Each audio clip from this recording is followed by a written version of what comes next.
Oi? Bom dia, meninas. Todo mundo me escutando direitinho? Que bom que nós estamos aqui mais um dia, né? Mais uma manhã, presente do Senhor. Hoje nós vamos comentar um pouquinho sobre Provérbios 13. E antes de começar, eu gostaria de fazer uma oração. Pai, nós te bendizemos, nós te adoramos, te glorificamos, Senhor. Pois tu és o nosso Salvador, o nosso Redentor. A nossa vida está nas tuas mãos, Pai. Obrigada, Senhor, por mais um dia. Obrigada, papai, Senhor, pelo dom da vida. Obrigada por acordarmos, papai, respirando. Deus, é tão bom viver, pai. É tão satisfatório, papai, desfrutar a vida em ti. Pai, a vida é tão bela. Deus, abençoe o nosso dia. Assim como a tua palavra declara, que hoje serão as tuas misericórdias sobre as nossas vidas serão renovadas. Renova, papai, as nossas forças, a nossa disposição. E dá-nos um dia extraordinário. Abençoa a tua palavra, Senhor, nesta manhã.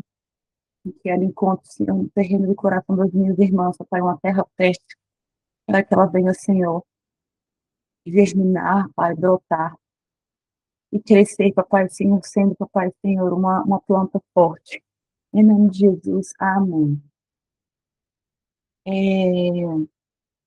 o livro de Provérbios, ele é maravilhoso, né? Assim como a palavra do Senhor, ela é maravilhosa. E Provérbios 13 tem muitos versículos chaves, assim, muita coisa extraordinária. E eu fiquei meditando essa semana. É, eu fico encantada, né, com as misericórdias do Senhor. E ontem à noite, sabe, lendo, revisando mais uma vez o que eu tinha notado, relendo, como meu coração ficou alegre e cheio. E eu sei que o sucesso da nossa vida, o sucesso, ele é conquistado aos pés da cruz.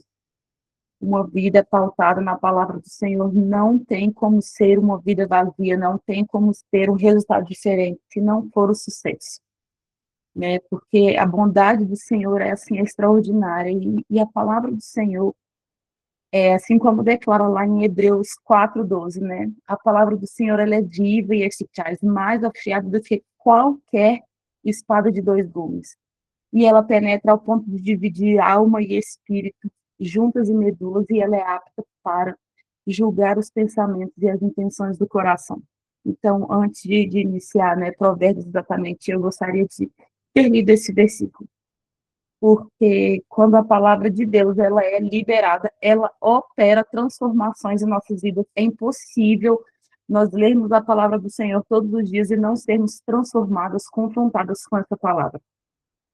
Então, a palavra, ela nos trata de dentro para fora e ela confronta erros, ela confronta até o que é verdade dentro de nós, que nós consideramos como verdade, mas que às vezes não é a verdade de Deus. E toda escritura, sabe, textos que foram escritos há mais de 3 anos, eles são mais atuais do que um texto escrito hoje, né? Então, essa é a palavra de Deus. É uma palavra que foi totalmente inspirada por ele. Isso está escrito lá em Timóteo 3,16.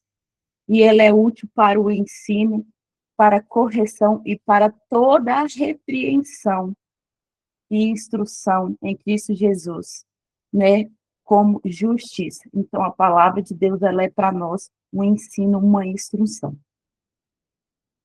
Provérbios 13 é aquele provérbios que traz para nós contentamento.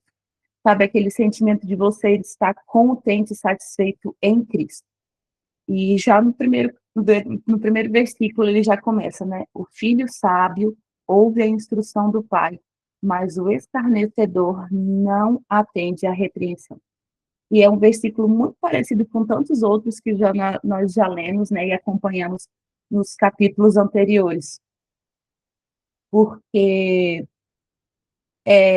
traz para nós, né, um discernimento acerca da palavra do Senhor, né, que o filho sábio, ele ouve a instrução do pai. E aqui é exatamente isso, aquela pessoa que ela vive em conformidade com a palavra, ela ela alcança um sucesso, né? Mas aquele que não aceita a repreensão, esse vive em engano. E eu separei alguns versículos e juntei, porque eles falam assim a respeito das mesmas palavras. Então, nós vamos ler agora os versículos 7, 8 e 11. Aí o 7 diz assim: uns se dizem ricos sem nada ter, outros se dizem pobres, sendo muito ricos. Com as suas riquezas se resgata o homem, mas ao pobre não ocorre ameaça. E o 11: os bens que facilmente se ganham, esses diminuem, mas o que ajunta a força do trabalho terá aumento. Esses versículos são assim, meu Deus, parece que eles foram escritos hoje, né? Porque a gente vive muitas vezes uma vida de aparência. Quem é que nunca gastou mais do que ganha? Quem nunca foi que estourou o cartão de crédito, o limite do cartão de crédito, né? E aí, nos meses seguintes, teve que fazer ali uma economia para ver se estava tudo ok, né? Então, assim, Salomão é tão sábio, a palavra assim, é tão extraordinária que Deus está nos dizendo, né? Que não é apenas o dinheiro, né? O livro de Provérbios não tá tratando assim, somente sobre o dinheiro. O dinheiro em si, ele é o menor aqui, né? Nesses versículos. Mas Provérbios, ele está dizendo que as grandes riquezas, elas não são mensuradas pelo dinheiro, mas é mensurado pelo caráter, pela sabedoria, né? E o dinheiro, ele é um componente tanto daqueles que são ricos, quanto daqueles que são pobres. E durante todo o livro de Provérbios, a gente vê, né, o Senhor nos dando instruções a respeito do dinheiro, né? Quando nós tratamos o dinheiro simplesmente como algo monetário, somente algo que é adquirido assim para conquistar coisas, nós vivemos como escravos do dinheiro. Mas quando nós entregamos as nossas finanças ao Senhor, quando nós permitimos que Ele direcione todas as coisas, e quando nós trabalhamos, né, diligentemente, não como pessoas preguiçosas, o Senhor, Ele multiplica, né, o nosso dinheiro. Quando nós somos fiéis aos nossos dízimos, às nossas ofertas, a gente vê que, às vezes, aquilo que a gente recebe realmente não daria para que a gente resolvesse tantas coisas que a gente consegue resolver. A gente vê nitidamente um multiplicar do Senhor da nossa vida, a gente vê as nossas finanças sendo multiplicadas, contas sendo pagas, e isso é ter uma vida de retidão, né? A gente ter uma vida de acordo com aquilo que a gente ganha, não uma ostentação nas redes sociais, simplesmente uma ostentação nas redes sociais. Então, assim, esses versículos, eles estão nos trazendo, eles estão nos chamando a nós sermos coerentes, né? Que a gente desfrute de acordo com aquilo que a gente recebe. E aqui, Salomão não está falando que a gente não possamos ter pessoas que desejem, né, melhorar de vida, que desejem, né, ganhar mais. Não, o Senhor, ele tem vontade de nos abençoar. Então, assim, quanto mais a gente trabalha, maior vai ser o nosso sucesso. Então, tem até o versículo 4 que diz, né, o preguiçoso, ele deseja e nada tem, mas a alma dos diligentes se farta.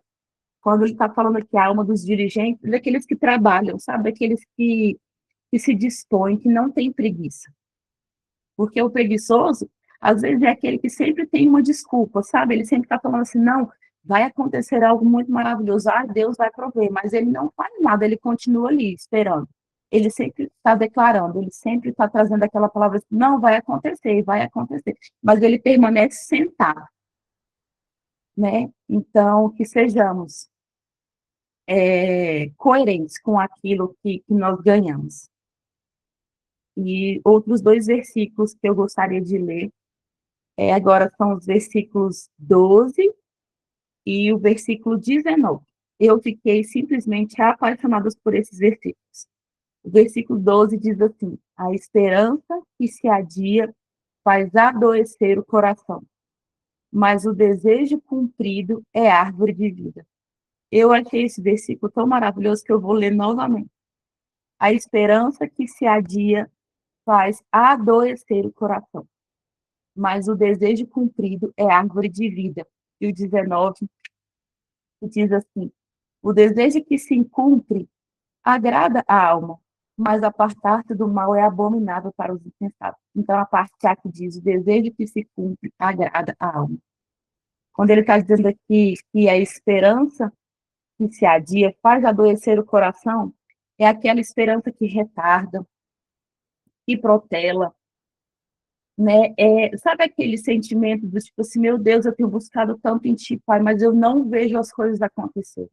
Deus, parece que eu oro, que eu me coloco na tua presença, mas as coisas estão paradas. Sabe aquele sentimento de que está tudo assim parado, aquele silêncio do Senhor. Parece que quanto mais você busca a presença do Senhor, mais ele está em silêncio. Isso gera no nosso coração e na nossa alma um desapontamento, um sentimento de depressão no corpo, no espírito. E isso é real, isso é real. De um tempo para cá, eu tenho experimentado isso no Senhor, sabe? Aquele silêncio que às vezes machuca, e às vezes você pergunta assim, meu Deus, onde é que você está? E as coisas permanecem em silêncio. Não que Deus não esteja fazendo, não que você não esteja desfrutando de coisas boas, mas é um silêncio, assim, crucial, sabe? E quando ele diz aqui que a concretização da esperança traz incentivo, traz vida, é trazer entusiasmo para a sua vida, sabe? Aquela vontade de viver, aquela vontade de continuar. E enquanto eu lia esse versículo ontem, eu acho que esse foi um dos versículos que mais mexeu comigo. Meu coração ardia, sabe? Por nós permanecermos sendo fiéis ao Senhor em todo o tempo. Seja em tempo de bonança e seja em tempo de escassez. Mas a esperança, sabe? A nossa esperança está em Deus. Ele é a nossa esperança, ele é o autor e consumador da nossa fé. E, sabe, eu sinto assim de declarar, sabe, sobre a sua vida, que os projetos que estão parados, vão viver, sabe? Eu declaro vida, movimento para tudo que está parado, para sonhos que às vezes você desistiu, que você fala assim, ah, não, para que sonhar, para que esperar, não vale a pena, não vale a pena. Deus é aquele que é o Deus do impossível. Então, assim, se hoje na sua vida você tem sonhos que você considera como impossíveis, Deus vai realizar, ele é o Deus do impossível. Ele é aquele Deus que ele nunca perdeu uma guerra, aonde ele entra, a vitória é certa. Então, se você tem um processo que está parado na justiça, eu declaro que esse processo ele vai entrar em movimento. Essa causa vai se concretizar. Eu declaro que aquelas pessoas que têm devedores, sabe? Esses devedores irão pagar o que estão te devendo. Se você deseja vender imóveis, casas, carros, e há muito tempo isso está para venda e nenhum comprador aparece, esses compradores irão aparecer. Se você tem uma promoção, sabe, que você aguarda muito tempo no seu serviço, e isso vai acontecer. Sabe por quê? Porque Deus ele é poderoso para fazer infinitamente mais do que você pede, do que você deseja, do que você busca. E ele é aquele Deus que diz, né, lá em Efésios 3:20, o Senhor fala isso, que ele é poderoso para fazer infinitamente mais. E em Mateus 7:11 também diz, portanto, vocês, que apesar de serem homens maus, sabem dar boas coisas aos seus filhos, quanto mais eu, Senhor, não vos darei boas coisas. Esse é Deus que nós servimos, um Deus que faz. Ele tem prazer em nos abençoar, nós somos filhas, ele nos escolheu, ele nos chamou para ele, antes da fundação do tempo, ele nos conhece, quando nós ainda éramos como substâncias informes dentro do ventre de nossas mães, ali o Senhor já nos amava, e ele já tinha projetos bons para nós. Então, que você creia, sabe, nessa manhã, que o Senhor vai fazer, sabe, a esperança, ela vai se tornar uma realidade, no nome de Jesus. Outros dois versículos que agora eu quero ler são os versículos 17 e 20, que também são, assim, extraordinários. O 17 diz: o mau mensageiro se precipita no mal, mas o embaixador fiel, ele é como medicina, como cura nas nossas vidas. E o versículo 20 que diz: quem anda com os sábios, sábio será, mas o companheiro dos insensatos se tornará um homem mau. Que versículos extraordinários. A gente acompanha, né, assim, eu creio que vocês também, muitos coaches, e às vezes muitos deles dizem que, às vezes, você é determinado pelas 5 pessoas mais próximas a você, né, e conforme é o caráter dessas pessoas, você se torna muito parecido com isso. E é aquele ditado que, às vezes, as nossas mães falavam, mas que é Bíblia pura, né, que com quem a gente anda, você se parece. Então, o meio em que você está inserido diz muito sobre quem você é.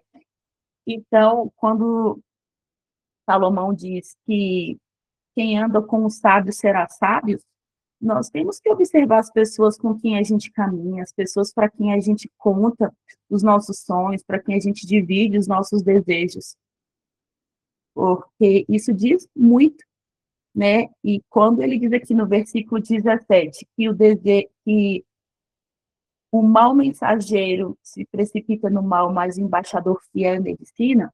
Antigamente, os embaixadores, né, os mensageiros, eles eram aquelas pessoas que representavam nações, reis, eles eram enviados com mensagens. E naquele tempo não existia a comunicação que existe hoje, né? Essa comunicação assim instantânea, tudo online, tudo fácil. Não. Os mensageiros, os reis enviavam os mensageiros, né, com as mensagens. E quantos dias essa palavra não demorava para chegar ao destino final? E durante todo esse tempo, o mensageiro ele precisava ter fiel aquela mensagem que ele estava levando. Já pensou se fosse aquele telefone sem fio e que ele recebe uma mensagem, mas o que chega lá no destino é algo totalmente contrário? É isso que acontece hoje, né? O mensageiro fiel é aquele que mantém íntegra a palavra.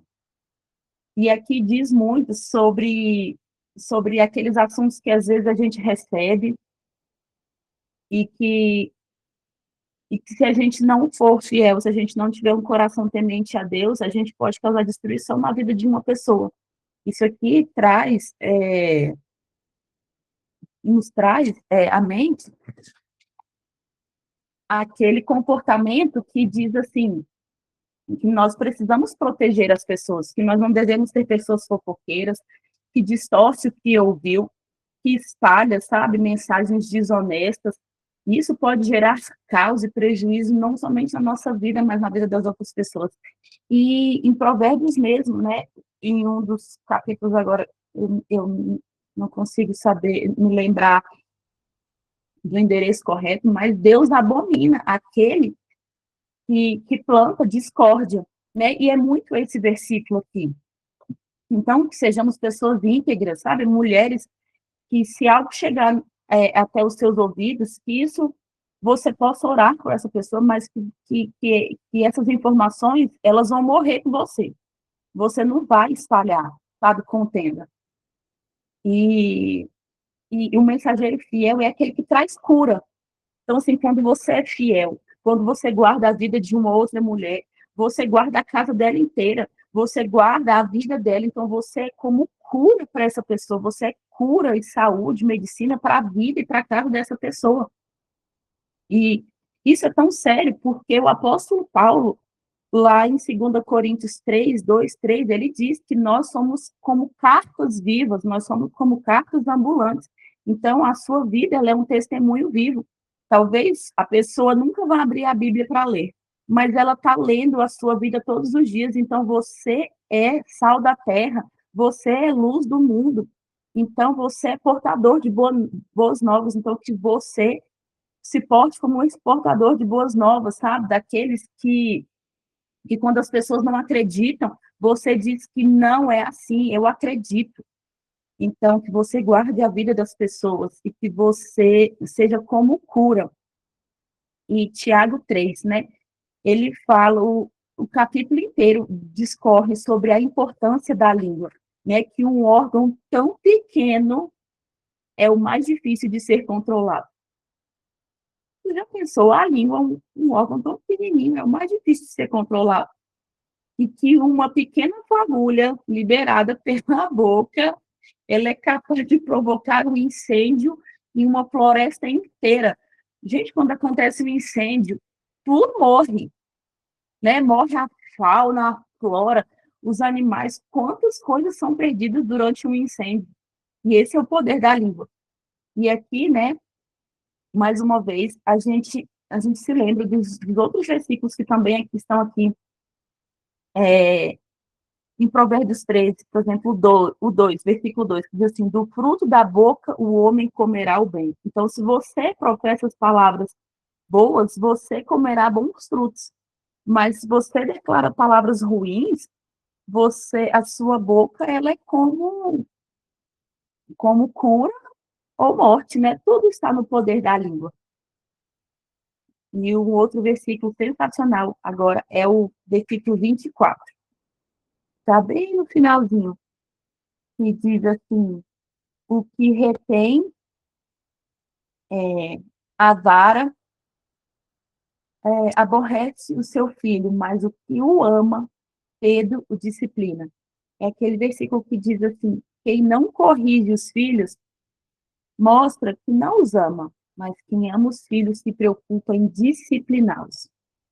E quantos versículos, né, desses capítulos até aqui, a gente já ouviu esse versículo, né, sobre a disciplina, sobre o poder que nós, como pais, não somente, né, em relação a filhos, mas o poder que a disciplina tem de manter as coisas no eixo. Então, é saber impor limites, é saber dar direcionamento às coisas, é saber instruir as pessoas. Então, não somente filhos, não sei se todas aqui são mães, eu sou mãe, mas eu sei que diversas vezes, quando os meus filhos me pedem algo, ou às vezes quando eles nem pedem, mas quando eles recebem uma instrução de que não pode fazer, de que não é assim, de que não é certo, muitas vezes a gente vê eles revirando os olhinhos, né? Tipo assim, ah, mãe, né? Que chato. Mas nós não estamos aqui para negociar as coisas, né? Os princípios, eles devem ser seguidos, eles devem ser cumpridos. E nós temos essa responsabilidade. E se você não é mãe, você também tem responsabilidade. Né? Às vezes, no seu trabalho, você se encontra em uma posição em que você deve, né, disciplinar, em que você tem o poder e a autoridade de colocar a ordem, né, nas coisas, que você não negocie isso, mas que você seja fiel, né, aos princípios, que você saiba corrigir. Peça a Deus sabedoria. Quantos versículos aqui não diz, né? Aquele que não tem sabedoria, peça a Deus e ele derramará sobre nós a sabedoria. Então, que você saiba pedir, sabe, a Deus sabedoria, discernimento para corrigir, para ser uma pessoa que saiba impor limites, direcionamento e instrução. E esse versículo 24, ainda que isso não seja claro, mas é aquele versículo que também nos direciona sobre as nossas vidas. Você é capaz de impor limite para as pessoas que estão ao seu lado. Então, saiba dizer não. O não, às vezes, ele é libertador. Né? Quantas vezes a gente diz sim, simplesmente para agradar o outro, simplesmente para ser aceito. Você não precisa disso. Né? Você não precisa se sujeitar a situações de desconforto simplesmente para agradar o outro. Não, seja você também como disciplina para a sua vida. Né? Então, que você saiba dizer não. E a correção, ainda que ela seja dolorida, ainda que doa, ela é uma expressão de amor. A correção do Senhor em nós, ela é uma expressão de amor. Então, que você não tenha dificuldade em aceitar do Senhor a correção. Quando, às vezes, você ouvir de Deus um não, saiba que aquele não do Senhor, ele é um freio, né? Ele é como uma luz de alerta, dizendo assim, não, não, não, eu sou aquele que já está lá no futuro, eu sei o que você precisa hoje, e sei o que eu te dou hoje é bênção para o seu futuro lá na frente. Então, Esses foram os versículos, né, que falaram muito comigo. Mas eu tinha coragem, sabe, a ler o capítulo 13. Às vezes, esses versículos que falaram tanto ao meu coração, falem também ao seu coração, mas tantos outros aqui, eles vão falar ao seu coração também. A palavra do Senhor, ela se renova a cada dia, e um versículo que a gente lê hoje, quando a gente lê no outro dia, ele já traz uma mensagem diferente. Então, eu te encorajo, sabe, a, a ler o capítulo 13, a meditar, sabe?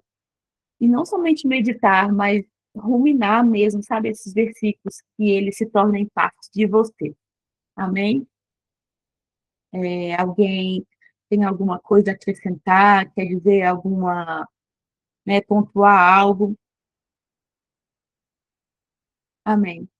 Amém. Menina, eu quero pedir oração, Amém. como a Patrícia falou, né? Eu estou com um processo na justiça da minha separação da casa, já tem 2 anos e 7 meses, e nunca move nada, nunca muda nada. Então, assim, eu estou em paz, estou descansada, entreguei no Senhor, porque é muito complicado, mas, assim, eu peço que vocês me ajudem em oração, amém? Amém. Amém. Então vamos orar. Pai, nós queremos te agradecer, Senhor, pela tua palavra. A tua palavra que opera mudanças em nossas vidas, a tua palavra que é poderosa, Senhor, são ensinamentos valiosos para a nossa vida. Senhor, que sejamos completamente, Deus, apaixonados pela tua palavra. Deus, que nessa manhã em nós seja gerado, papai, Senhor, fome e sede pela tua palavra. Senhor, que ansiemos pelo momento, Senhor, de ler a tua palavra e de meditar nas tuas escrituras. E a tua palavra seja como lâmpada para os nossos pés, Deus, a cada dia, como instrução verdadeira. Que tenhamos, Senhor, o prazer de pendurar, Senhor, a tua palavra no nosso pescoço como um colar, de atá-las, Deus, ao nosso coração, de termos o prazer, Senhor, de usar a tua palavra como diadema na nossa cabeça. Deus, e nós apresentamos hoje, Senhor, as causas das tuas filhas, o pedido, Senhor, da Gisleia. O Senhor é poderoso para fazer, Pai. Então, nós damos uma ordem, Papai Senhor, hoje no mundo espiritual, para que esse processo que está parado, Senhor, há tanto tempo, Papai, ele venha ter movimento, sabe? Nós declaramos, Papai Senhor, uma causa sendo julgada, Papai, e que a tua filha, Deus, ela alcance vitória no nome de Jesus. E não somente Deus, a Gisleia, mas aquelas tuas filhas hoje, Senhor, que tem tantos projetos, Papai, no papel, tantos sonhos, Papai, que ardem no coração, mas que ainda não foram realizados. Traz, Deus, esses sonhos à realidade. Dá a elas, Deus, força. Papai, às vezes são sonhos que precisam de recursos. Deus, o Senhor é o recurso. Mande, Senhor, os recursos. Pai, abençoa, Senhor, as tuas filhas, em nome de Jesus. E que tenhamos hoje, Papai Senhor, um dia extraordinário na tua presença. Livra-nos, Papai, do mal. Tantos livramentos que nós temos durante o dia, livra-nos do mal, esconde-nos, Papai, esconde-nos, Deus, atrás da cruz. Cobre-nos com o teu sangue, Papai, em nome de Jesus, em nome de Jesus. Amém.